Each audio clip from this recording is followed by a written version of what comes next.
In the last video, we talked about introducing the speaker in the Dale Carnegie way. In this video, we'll talk about introducing the speaker in the Winston Churchill way. The first format is naturally more popular than the second, but I find both formats very interesting and refreshing. So let's study both. Let's turn to the PPT now and study the basics of Winston Churchill format. Introducing the speaker part 2. Here is the Winston Churchill unique formula for introducing a speaker. It has 3 sections. I could say that, then mention at least 3 accomplishments in 3 different sentences of the speaker. Point number 2, I would rather say that, highlight one single quality of the speaker or a personal experience you had with the speaker. Point number 3, now what does that say about our speaker? Mention the most important quality you want to focus on and conclude with. Then give full name of the speaker and a great applause. Winston Churchill once introduced a federal judge in the following manner. I'm sharing the exact speech with you now.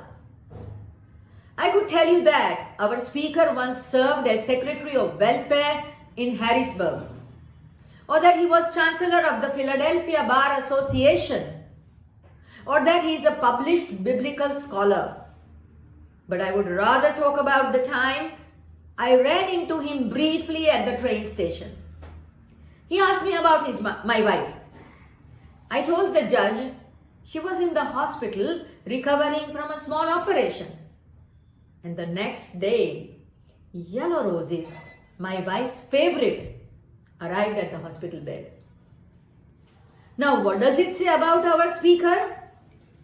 He is blessed with the gifts of administration as well as compassion. A busy man, but not too busy for the thoughtful, kind gesture. I give to you a man who is not only an efficient administrator of justice, but a benevolent and kind man. The speech ends here, but we can add the full name of the speaker. A sample speech. Respected President Mukesh Patel, Ahmedabad Management Association, our guest speaker, ladies and gentlemen. Our speaker today is a young, dynamic social worker, patriotic leader, and a visionary nation builder. He will share his exciting work experiences with us today.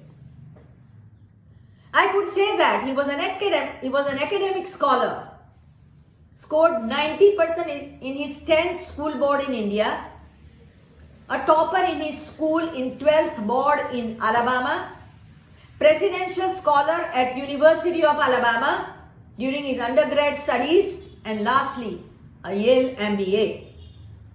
I could say that he's an accomplished, sought-after motivational speaker on national and international platforms like TEDx, IITs, Rotary clubs, Brahma Kumaris, etc. Thirdly, I could say that he is the Chief Inspirational Officer of Yuva Unstoppable, a premier NGO working for government schools and its children across India. He was awarded the 2015 Princess Prize as the Innovative Humanitarian of the World in Monaco. And again in 2019, the famous Ellis Island Award as its youngest recipient at 37 years. But I would rather talk about 2 noble missions our speaker has dedicated his life to. Number 1, upgradation of government schools in India, paint, water harvest and taps, toilets, smart classrooms, moral lessons, and now scholarships to the most brilliant but needy students. The beneficiaries so far are 3,000 plus schools, 60 lakh kids, and 3,000 scholars with 6 years of scholarship for their higher studies. Second, through his speeches, talks with prominent citizens, as well as massive social service projects, our speaker motivates privileged youngsters like you of our country to be noble, kind and service-oriented. At the same time, he inspires the rich and the famous and the influential to be proactive and generous sponsors. And who are in that team? Cricketers, Bollywood stars, saints, politicians, industrialists. What does that say about our dynamic speaker? He has a heart of gold. He has the milk of human kindness flowing through his veins. He is our Joel Austin, our Father Teresa, our younger son, Amitabh Shah. Let's give him a big hand. Let's clap for 30 times. I hope that was a good sample speech for you.